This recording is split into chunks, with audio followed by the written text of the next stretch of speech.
दूधसागरचो monsoon हंगाम सध्या सुरू झाला आणि तेका लागून गोव्यातल्या कुळे हांगासरल्यान फक्त ट्रॅकिंग करून दूधसागराकडे वचपाक परमिशन असा. मात्र गेल्या वर्षीपासून कर्नाटकातल्या केसरलॉक हांगासरल्यान ट्रॅकिंग करून वचपाक सुरक्षेच्या कारणास्तव पश्चिम दक्षिण रेल्वेन हेर बंदी घातिल्ली असा.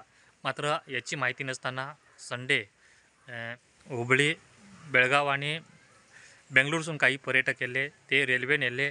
रेल्वेंतल्यान ते केसरलॉक हांगासर उतरले आणि थंयसून ते रेल्वे ट्रॅकांतल्यान चलत वचत असताना काही किलोमीटर ते दूर धबधब्याच्या सायडीन गेल्या उपरांत रेल्वे पोलिसांनी तांकां आडयले आणि एकूण 21 पर्यटकांका तेंच्यांनी ताब्यात घेवन केसरलॉक हांगासरल्या रेल्वे पोलीस स्थानकात तेंचेर गुन्हो दाखल करून तांकां अटक केली.